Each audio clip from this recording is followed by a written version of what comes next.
Emma Collins did not look back. The dust rose around her boots as she walked down the only road out of Willow Creek, her small carpet bag clutched tight in her trembling hands. Her chin was high, her back straight, but her heart felt like it had been crushed beneath the very town she had once believed would be her new beginning. She would not cry where they could see her. 6 months earlier, she had arrived in Willow Creek with hope in her eyes and books under her arm. A young schoolteacher from Boston, only 22 years old, determined to bring learning and light to a rough western town. She had believed in fresh starts. She had believed in fairness. She had been wrong. The mayor's wife had never liked her.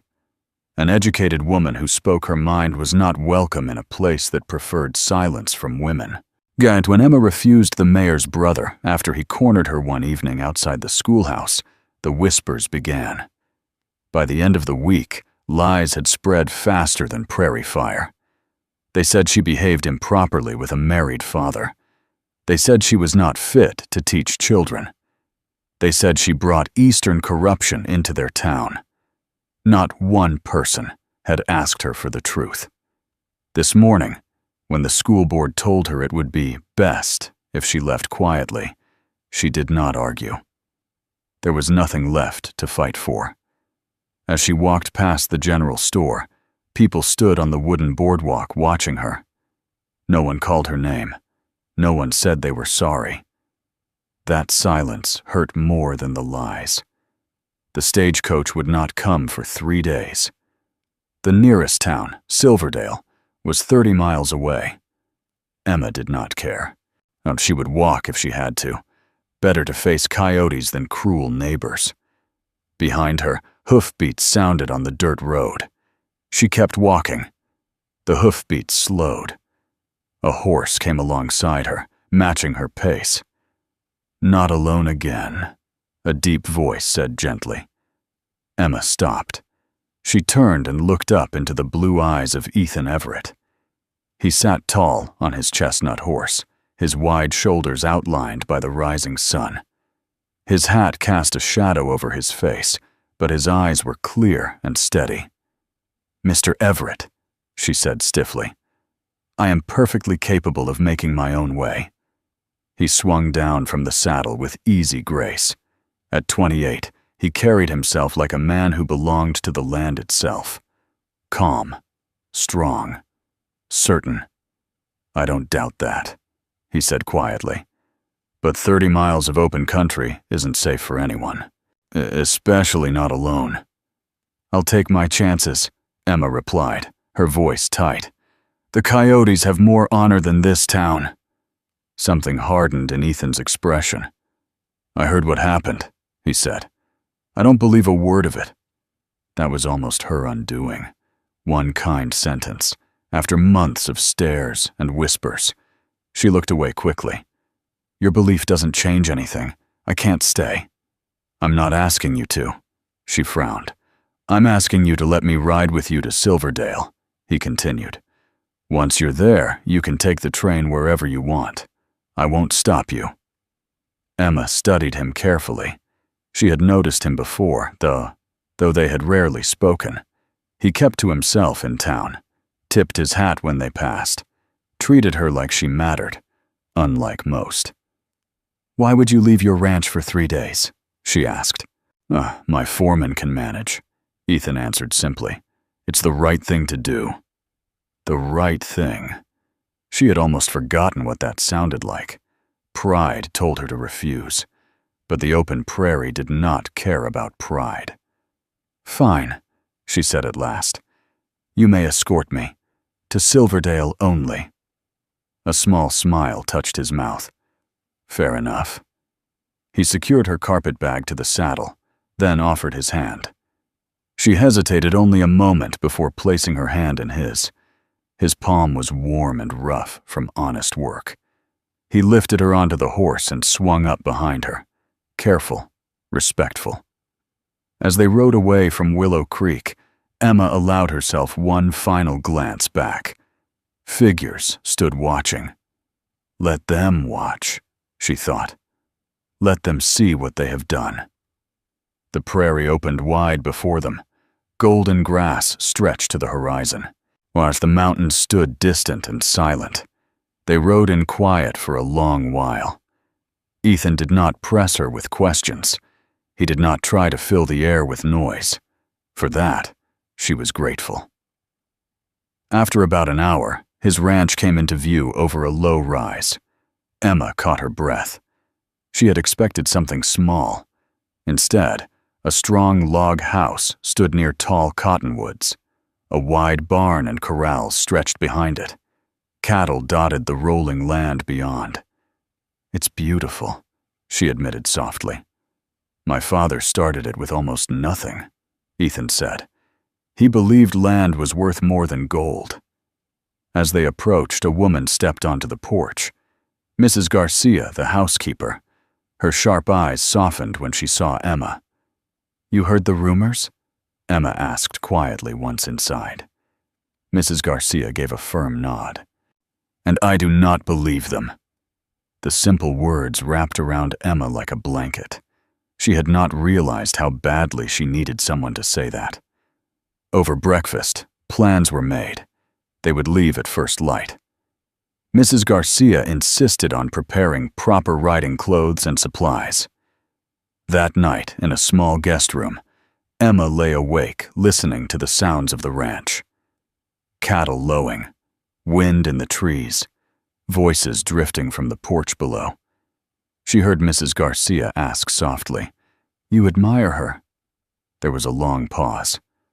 "I do," Ethan admitted. Emma's heart stilled. She turned toward the window, staring at the dark sky filled with stars, brighter than any she had seen in Boston. She was leaving. That was settled.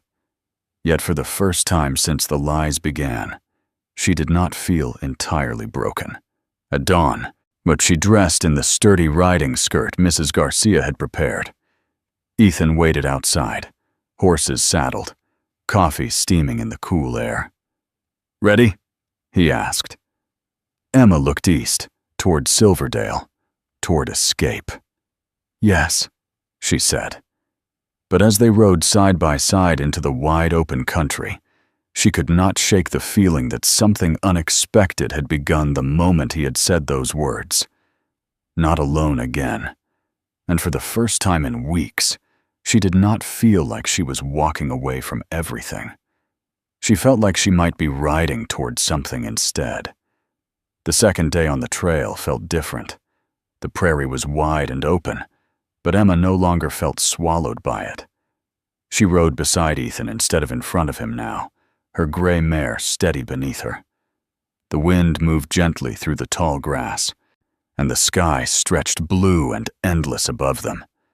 For the first time since leaving Willow Creek, Emma felt her chest loosen.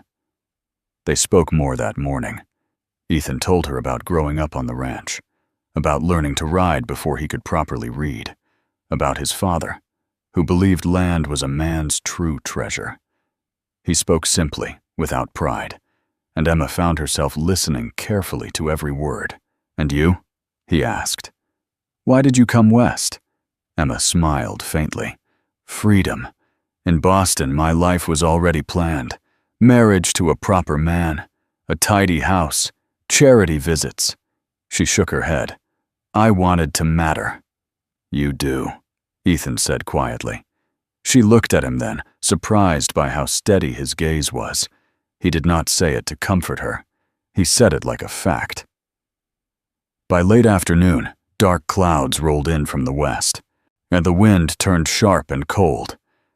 "We need to reach Miller's Crossing before that storm hits," Ethan said, his eyes scanning the sky. Rain began to fall before they saw the small trading post ahead. The drops came heavy and fast, soaking them within minutes. By the time they reached the wooden building, thunder cracked across the hills. "Go inside," Ethan told her. "I'll see to the horses." Emma hurried into the warmth of the trading post. Several men looked up, surprised to see a woman drenched and alone. Moments later, Ethan entered behind her, rain dripping from his hat. They were offered one room, 2 beds. Emma's cheeks warmed. but she lifted her chin. That will be fine. Upstairs, the room was small but clean. A narrow bed stood on each side. A small iron stove sat near the wall. "I'll step out while you change," Ethan said immediately. His quick respect eased her nerves. That night, the storm raged outside while they ate hot stew downstairs. The room was crowded with travelers stranded by the weather. Emma felt the familiar weight of curious eyes. "Let them look," Ethan murmured. "They don't know you." "But they'll assume," she replied softly. "People assume what fits their fears," he said. "That doesn't make it truth." Later, in the dark of their shared room, lightning flashed against the window. "Ethan?" she whispered. "Yes. Thank you for treating me like I'm worth something."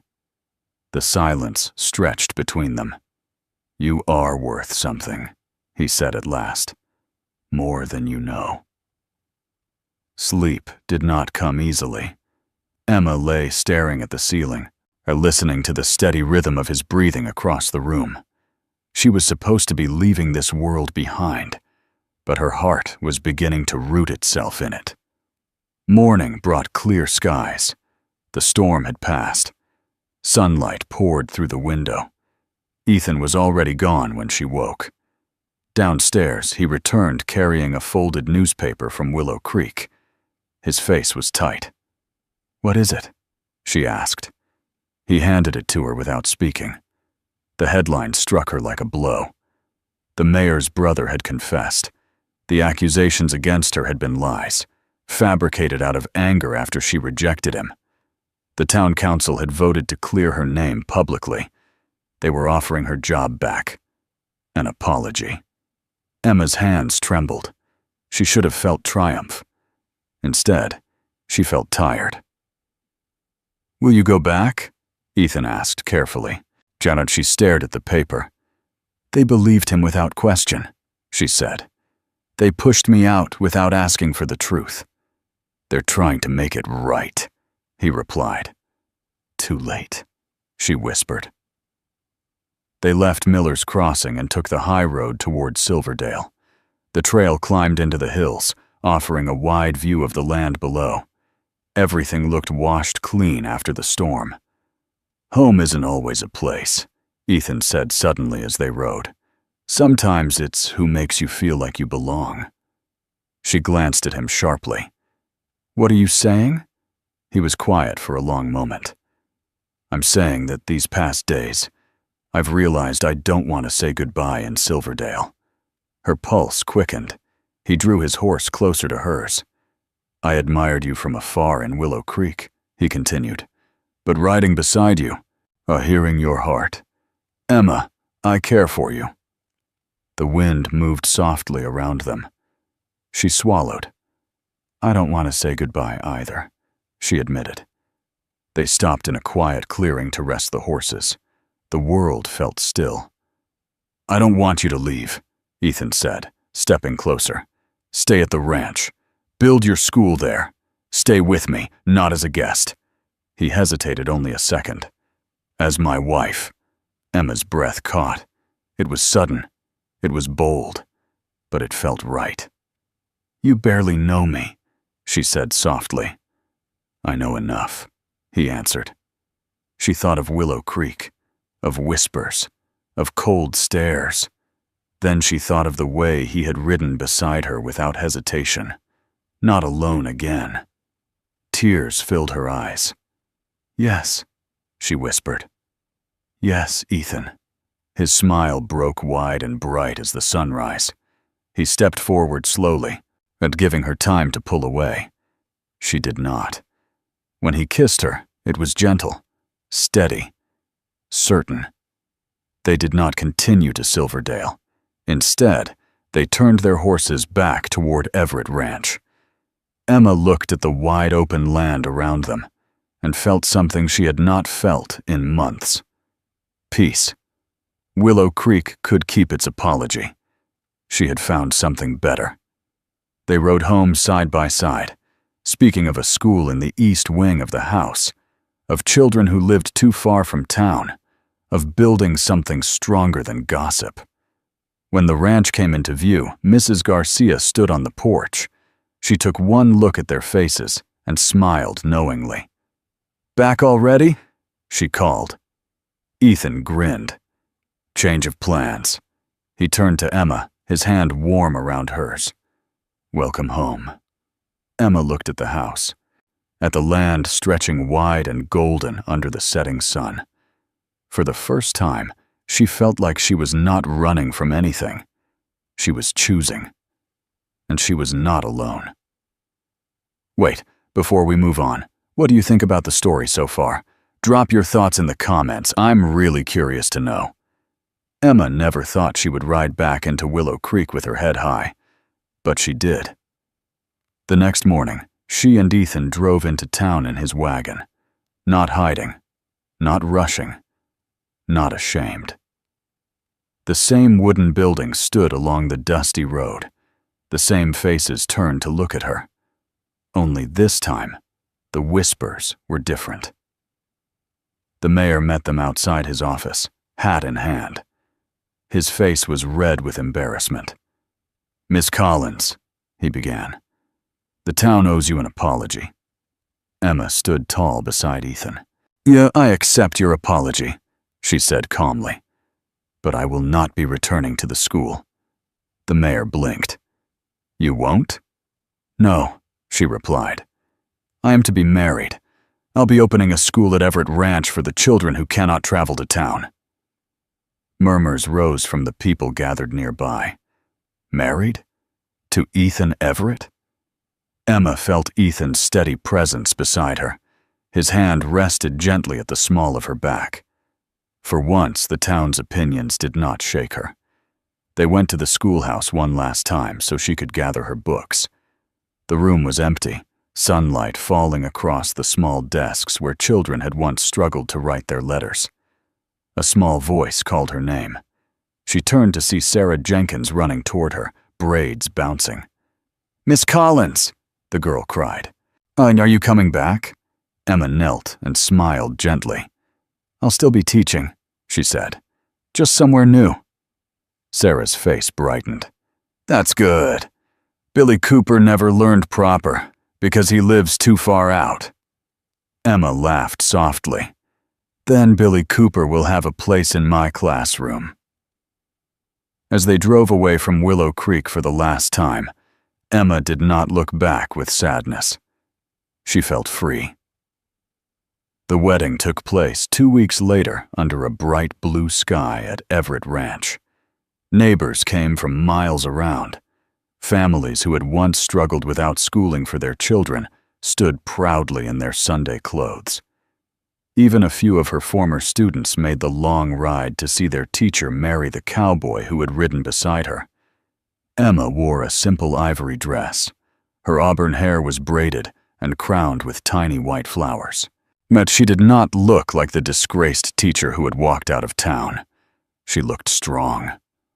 When her father arrived from Boston with her mother and sister, he stepped down from the wagon and studied the land with quiet surprise. "This is your life now?" he asked. "It is," Emma said proudly. Ethan shook her father's hand firmly. "Sir, I promise you, she will never walk alone again." Her father's eyes softened. "That is all I need to hear."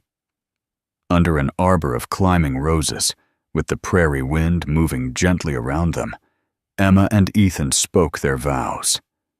"I choose you," Emma said, her voice steady. "Not because I need saving, but because you stand beside me." "And I choose you," Ethan replied, "because you are the bravest woman I've ever known." When the minister pronounced them husband and wife, the cheers echoed across the open land. The school opened a month later. The east wing of the ranch house was filled with desks, books, and laughter. 15 children sat in neat rows, some older than Emma had ever taught before, eager to learn their letters properly. Ethan often stood at the doorway in the evenings, watching as Emma erased the chalkboard and closed her books. "You look happy," he would say. "I am," she would answer truthfully. One cool autumn evening, months after their wedding, they sat together on the porch wrapped in a blanket. The sky was deep and wide, stars scattered like lanterns overhead. "Any regrets?" Ethan asked softly. Emma leaned against him and listened to the cattle in the distance. "None," she said, "except maybe that I waited so long to leave Willow Creek." Ethan smiled. "If you hadn't walked out that day, I wouldn't have ridden beside you." She looked up at him. "You said something that morning," she reminded him. He nodded. "Not alone again." She took his hand. "I thought I was losing everything," she said. "But I was walking toward my life." Ethan kissed her forehead gently. "You were never meant to face it alone." The wind moved softly through the tall grass. The ranch stood strong behind them. Inside, the small classroom waited for morning. Emma had tried to leave town alone, but the cowboy had ridden beside her, and in doing so, he had given her more than protection. He had given her partnership. He had given her partnership. He had given her home. And as the stars burned bright over the wide western sky, Emma Collins Everett knew one thing with complete certainty. She would never walk alone again.